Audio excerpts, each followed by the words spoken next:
Hi, Marian. How are you? Hey, fine. I'm fine. I'm fine. Thank you. Thank you. Yeah. Well, we spoke before the recording started that you're really excited. What are you excited about? Well, I just read that Brian Eno has put out a new album, and he actually is singing on that album, which he hasn't done for several years. And I'm really, I mean, right after this interview, I go into the net and buy this album. I have to listen to it because I'm just a fanatic about him and his music. And yeah, I can't wait to hear it. When did your interest in Brian Eno start? Well, first, I mean, I remember a moment that was, I think, in 1972 or 1973, in the last millennium, and I bought two albums from bands that I had never heard at the time. One was an album by a band called Genesis, and the album was Nursery Crime.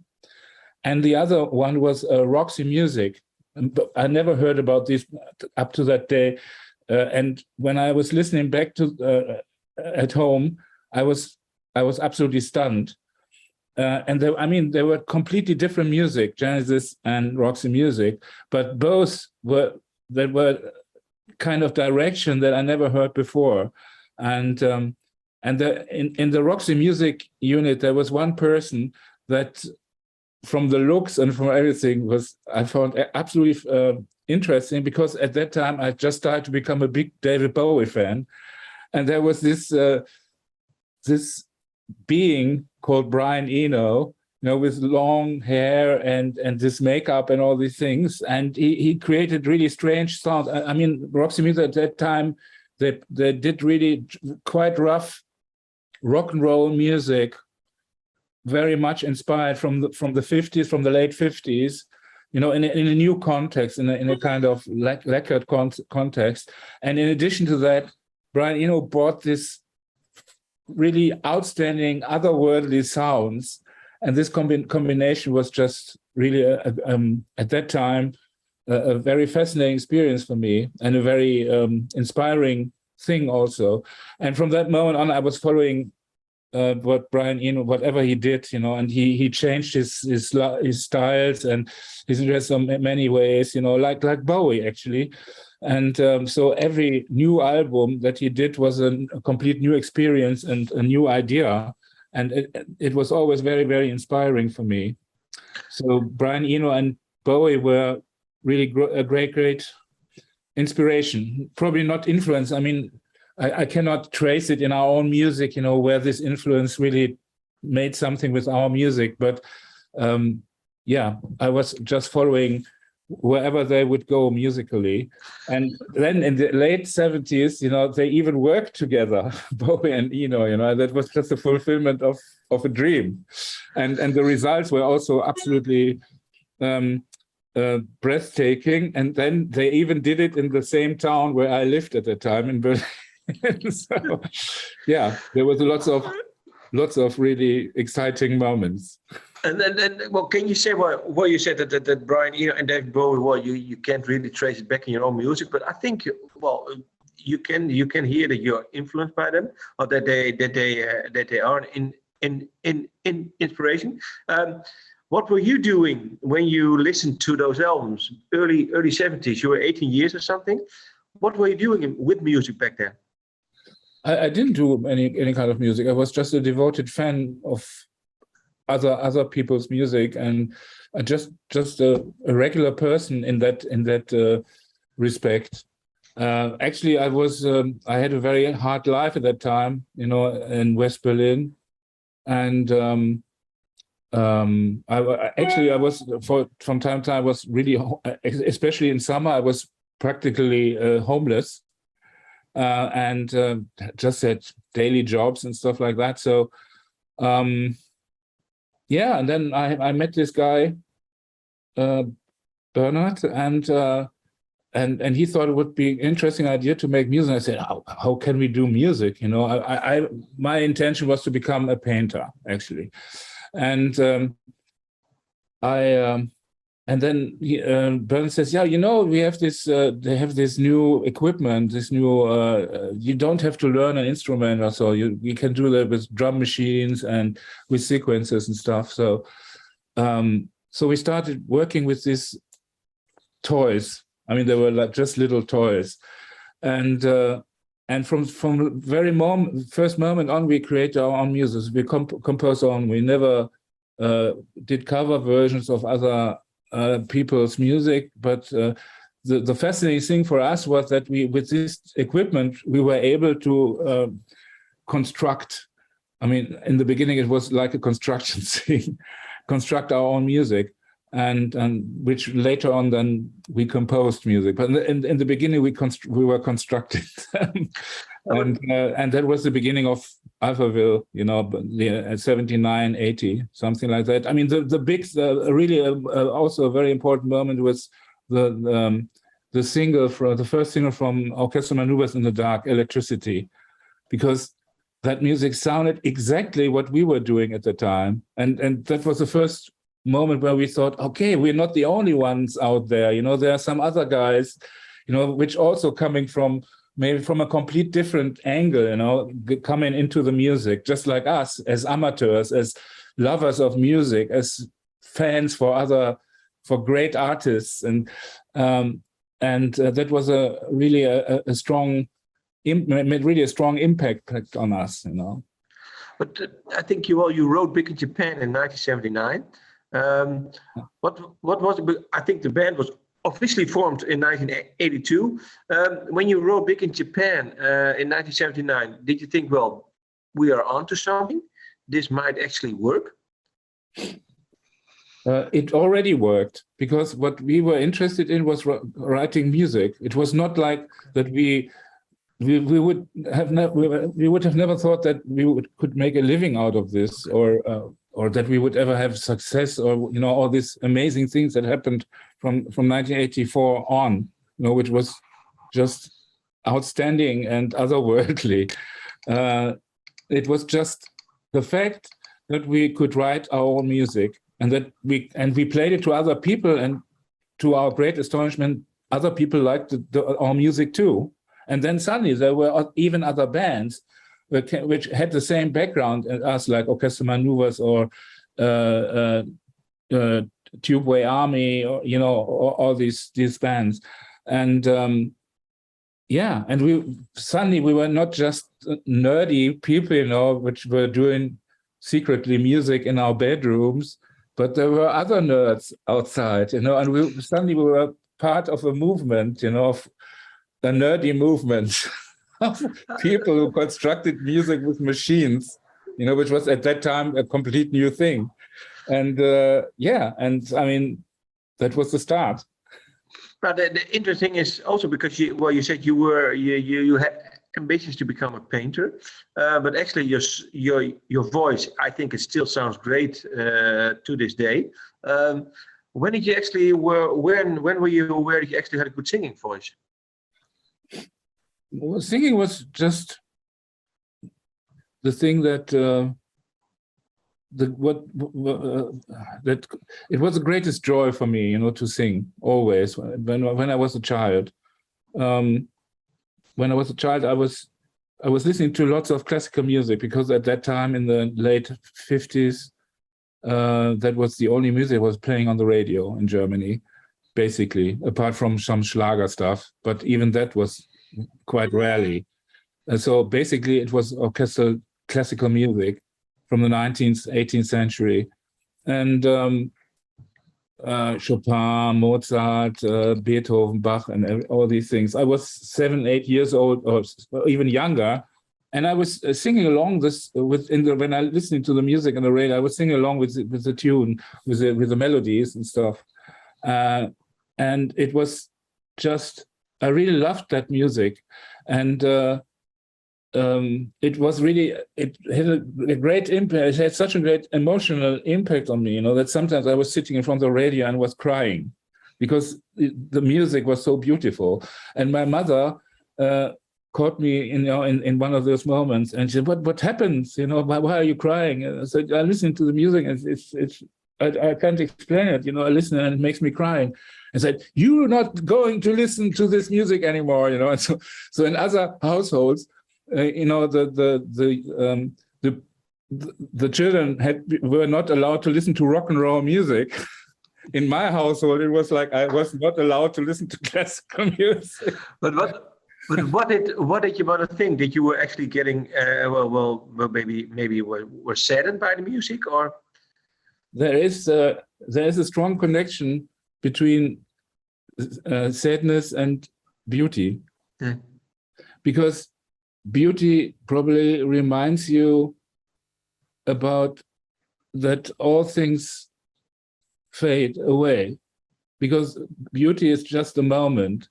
It's probably the most fleeting moment that exists, and that is the reason, you know. So I mean, when I was a little boy, I was just taken by the beauty of these melodies, and it made me sad, because even as a 6-7-year-old boy, I understood that it was just a fleeting moment, that it's a very fragile, vulnerable thing, and probably that was the reason. So, I mean, I was then listening to the music late at night when my parents were sleeping. I crawled back into the living room to the big radio with the tubes and the magic eye, and I started the radio on a very low level and listened, you know, close to the loudspeaker to the music. But not only the music, but also to the sound. When you're going from one station to the others, you have this strange sounds. I was really fascinated. This radio was really my device, you know, that transport me into the universe in a way, you know, like Major Tom. Yeah, Major Tom. Yeah. Well, you were saying, well, beauty will remind you of that everything. Well, is that it's just a small moment of beauty. This is something that you strive for in your musical career up until now, creating some. Yeah, probably it does, but it's not something that I do willingly. You know, it's just a motive behind, in the background, maybe.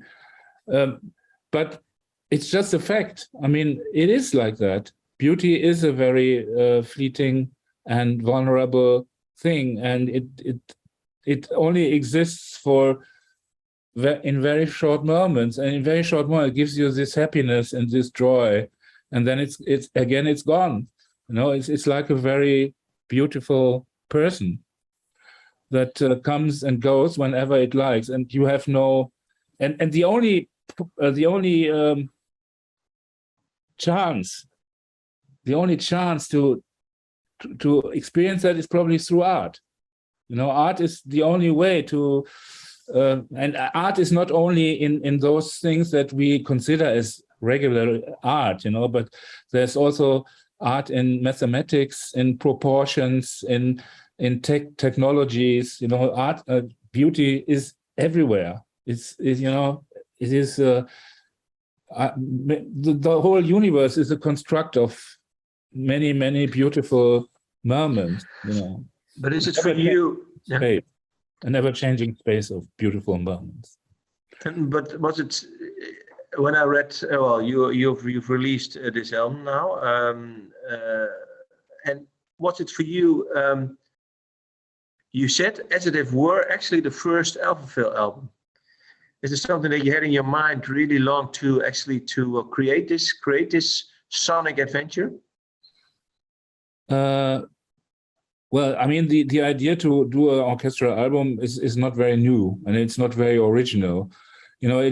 But in Alphaville's case, it was an idea that was quite very natural, because our music is very melodic, and it's very, in a way, a synthesizer is an orchestral thing in itself. And when you work, or when you write music with a synthesizer, with a polyphonic synthesizer like a Jupiter 8 or something,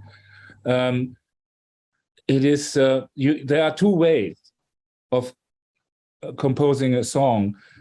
One way is, you go into the sound direction and try to really to create new sounds and go into this avant-garde kind of thing of soundscapes, which I wasn't very interested in the beginning. I was more interested in writing music as such.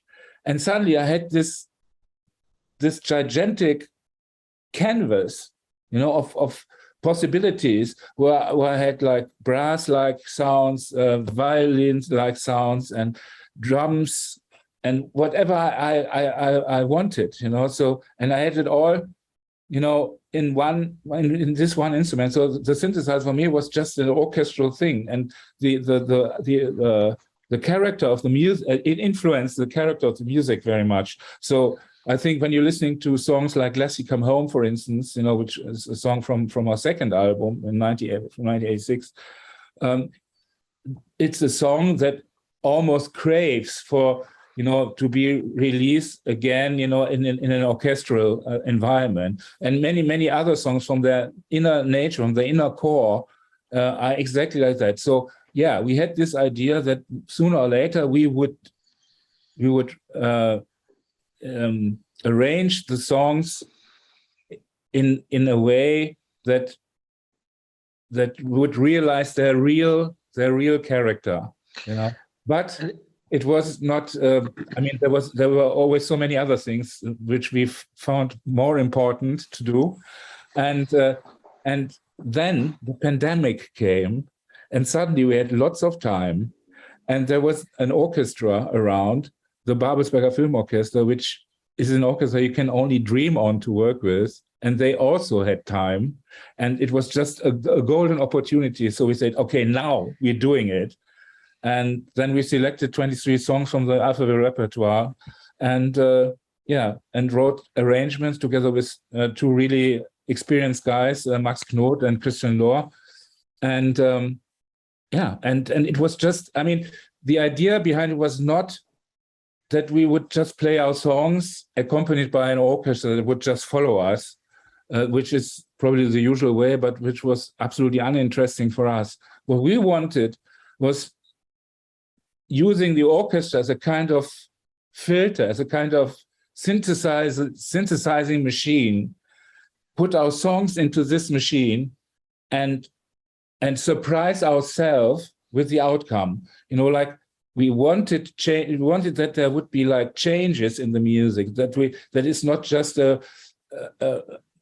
another version of Forever. No, Forever is the wrong example, but another version of, let's say, Dance With Me and with an orchestra. We wanted surprise ourselves. So we wanted to know what would happen if we use an orchestra. We have our material, our song, and what would the orchestra and what would the arrangement do with the song? And the most successful production on this album are the songs that have been completely changed by the orchestra and by the arrangement. That was actually what we wanted, or what we were trying to do. Well, if you pick one of those songs, what song was the biggest surprise for you with the orchestra?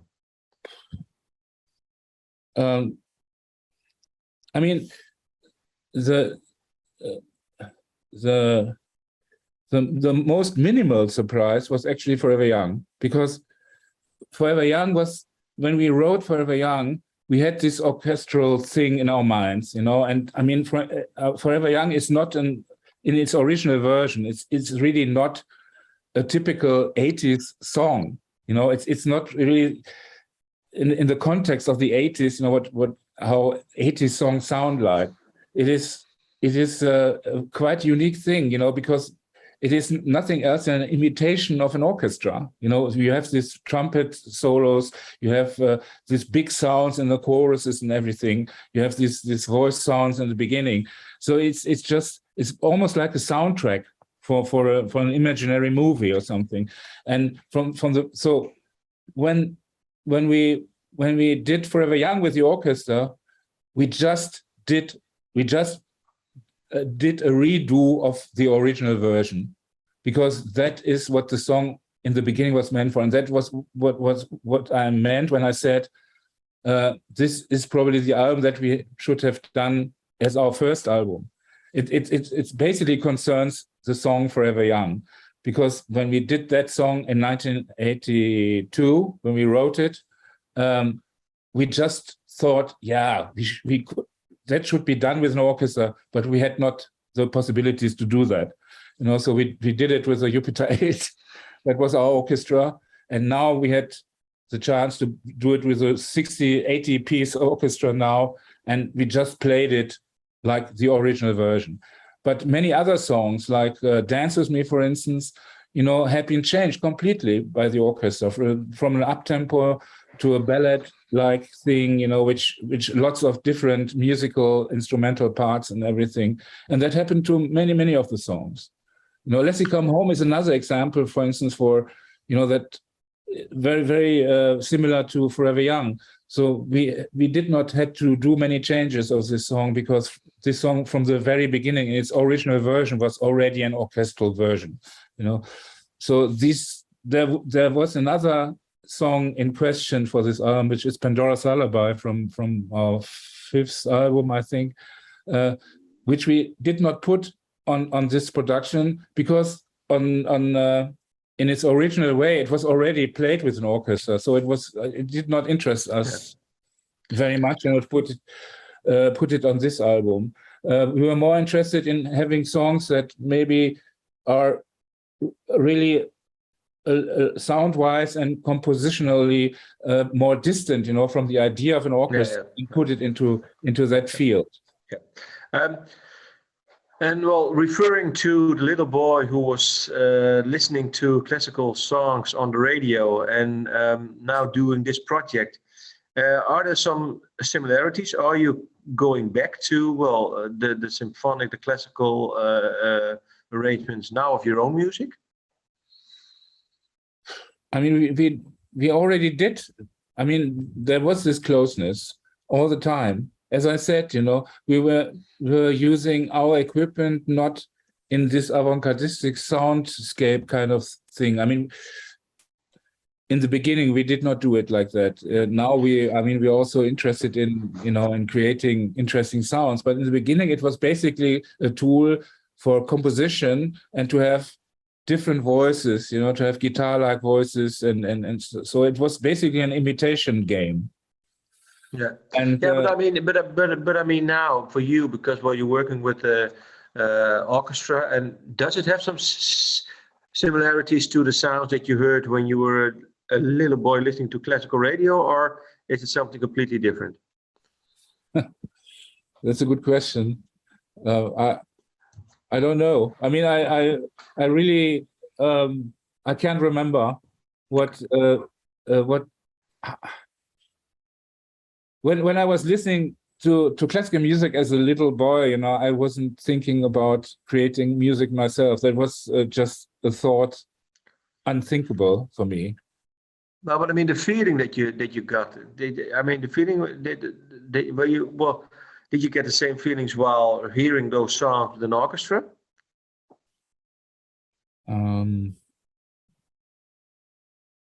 No, not in the beginning. I mean, when we were starting making music, it was just the fact that we were able to compose and to write music was the most important thing, and we didn't realize, or I did not realize, the influences that made me doing these things. You know, it was a very subconscious thing in the beginning when we wrote our music. But now, I mean, Alphaville music consists basically out of songs, not of symphonic pieces. I mean, a symphonic musical piece is a very, very complex musical event, but we're starting from songs, not from big symphonic pieces. You know, so doing so would be a different task. I mean, we just set our songs in a context, say, like 19th century music, you know, like romantic 19th century music, and but I wouldn't say that it's, I mean, it's orchestral music. It's probably, it's not symphonic music, you know. Symphonic music is a much more complex thing. Yeah. What did you learn from working with the orchestra? What did you learn songwriting wise, and what are surprises that you got? I learned a lot. Excuse me.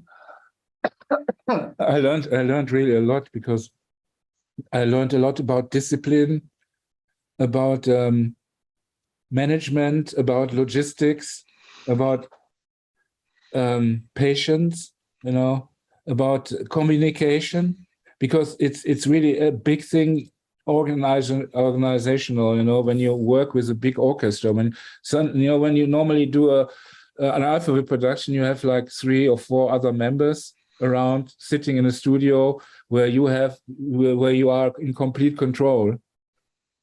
In such a production, you are just one little element in a much bigger context, and the role that you play, because I mean we have just one original written song for this album. All the other songs come from different albums. They are Alphaville repertoire, so we did not have to compose music for this project. So our role was completely different from regular productions, not only from the compositional point of view, but also we did not play very many instruments. I mean, most of the instruments have been played by the orchestra. So we were basically producers, as to say. And it was a complete different role that we had in this production. And we had to accept that we were depending on many other people, and on the talents of very many other people. You know, that was a complete different experience for us. You know, normally everything depended on us, you know, and we were responsible for the output. Yeah. I mean, we still responsible for the output, but there were so many other people involved. You know, that was just a big difference from a regular Alphaville production. But I can imagine when you heard the song maybe for the first time, or maybe the orchestra, did it make you, well, maybe somewhat melancholy, or maybe even emotional when you heard the song with a big orchestra, your whole repertoire? Was it something of some, I don't know, some sort of looking back for you too? Yeah, that was actually a very moving moment for us, because during the actual production, everything was in our heads and in notations. So the whole idea of the music was completely abstract, because we could not, also because of the pandemic circumstance, we could not record the orchestra as a whole thing, but we had to record it in parts. So we never, ever heard the complete production until we had recorded everything, and we had all the 300, 400, sometimes 500 tracks, you know, on our desk. And then, for the first time, we heard the results that were over most time of the production just in our heads and in our imagination. And that was just an amazing moment, because all these productions turned out to be successful, with one exception. And we were just simply blown away by it when we heard it for the first time. What was the first song you heard? I think that was Dance With Me. No, it was Moon Girl. Moon Girl was the first complete thing. You know, and it starts with this little mechanical clock, and then becomes, it was just, yeah, I mean, it was just really, it was better than you ever expected it could sound like, you know, because it was all in our head. It was just our imagination, and suddenly it became reality. It was just like you have a dream, and then you wake up, and the dream becomes reality. and that is just an amazing moment. So it was, if we refer to the word beauty, is it something that you experienced then? Yeah, it is, but the difference was that it's a repeatable thing. You know, when you have the music now recorded, and then you can just press replay, and then you can hear it again. And now, what is really important is, if the production is really good, then whenever you repeat listening back to the song on repetition, you hear. Do you hear something, or do you hear the same all the time, or you hear something different all the time? And if you hear the same all the time, then the production is bullshit. When you have different experiences every time you repeat it, or then you have a successful production, maybe. And that is just a matter of experience, That is a different thing. But I mean, talking about the first time when we heard the song for the first time in its completeness, that was a moment that is unrepeatable. That is actually the moment that comes, and then you lose it again. So that was the moment of beauty then. Yeah.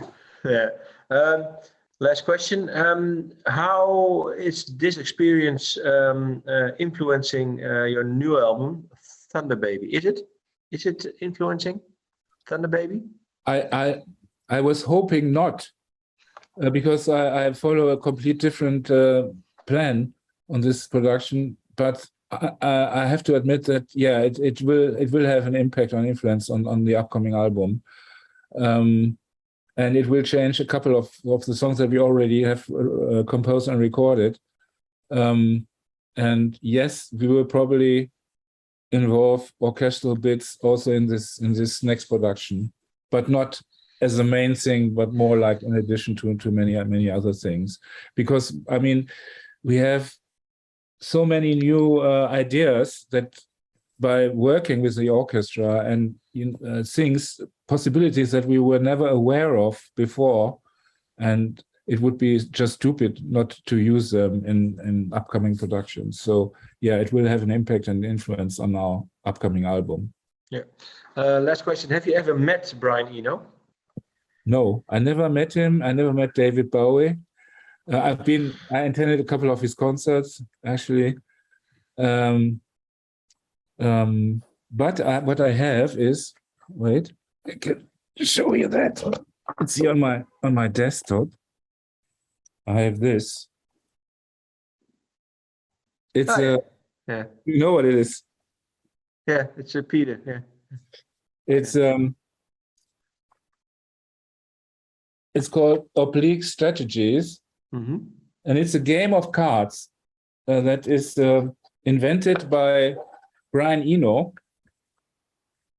And whenever you get stuck in a production, you can draw one of this deck of cards, but then you have to do in the production what this card is telling you. Okay. For instance, let's pretend we're working on an album, and you and me, and we just get stuck and don't know what to do. So I have this card here.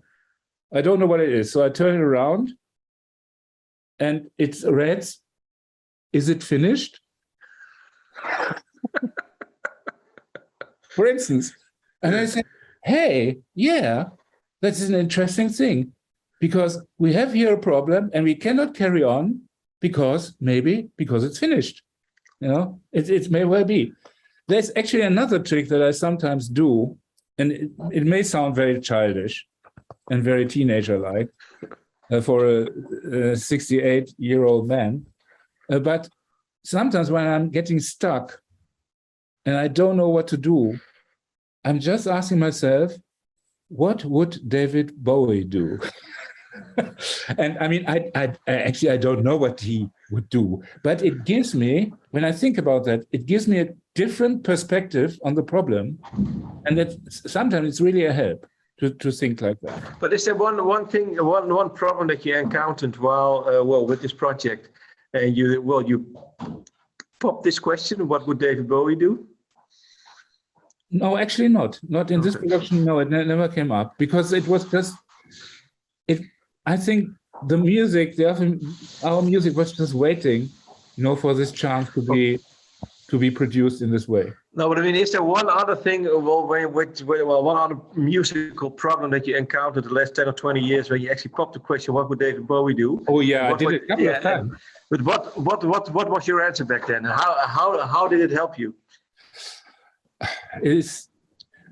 That is very hard to say. I mean, it's just sometimes you just when you're getting stuck in a production that already lasts 1 month or 2 months, the distance to the things that you're doing is just like that, and you're so close to it that it's almost blinding. And when you post this question, what would some other person that you have an imagination of? It doesn't matter if it's the right imagination or not. I don't know David Bowie, but I have an imagination about him. So I'm so close to it, and I think, what would he do? Then suddenly, I have a different perspective on it. And that is really what it. Sometimes it's just like you're working on something like a hi-hat groove or whatever, but it fucks up the whole fucking song, and you think, what can I do, what and you try to figure it out, you tell the drummer, try this, try that, and it always fucks up the song, and then you say, okay, then we just forget about the fucking hi-hat, then we take it out, and the song, no, it doesn't work without the hi-hat, we need a hi-hat, for fuck's sake, what are we going to do, and then you say, okay, what would David Bowie do? Suddenly, the hi-hat, the problem, everything alters. It's a different thing, or maybe you just draw a card, and ask Brian Eno. So I have really 2 big and fantastic advisors at my side. What can happen to me? Nothing, no. Well, thank you for your time, Right. Marian. There was one thing that I would like to share with you. It was not really a close friend, but someone that I used to know and hang out with during my studies in Groningen, and he passed away with a brain tumor. And there was one song that he would have that was played on a funeral, and it was your song "Forever Young," and it really broke me back then. So when I hear that song, and that's why I was really wanted to talk to you. When I hear that song, it reminds me of him and of how emotional it was. So that's what I would like to share with you. Thank you. Thanks. Yeah, and I think that's something that specifically this song, but maybe other songs, maybe I think you hear more of these stories, right? Yeah, it does, and it's. I mean, the song is. He has. When we wrote the song, we didn't know what we were doing. We were just inspired by something, and I mean, if we had known what we were doing at the moment when we wrote the song, then we probably had fucked it up. So we did not know what we were doing, and that was the best thing we could do. And this song is. I don't know, the song has an elementary answer to many, many different situations in life, seem to be like that. It is, the people play it on weddings, on birthdays, on funerals, on very contradictory situations.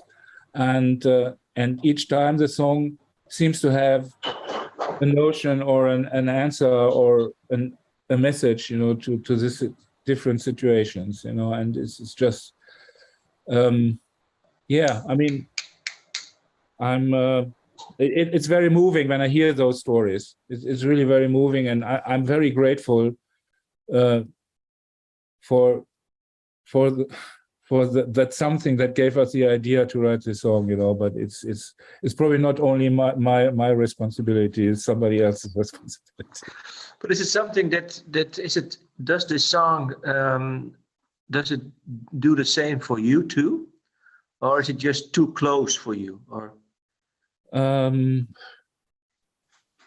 it's our baby. I mean, the song is our baby. It's just it's in a way it's a kind of wonder boy. That's good. Nice ending. Thank you for your time again. All right. Thank you for your time, Ben.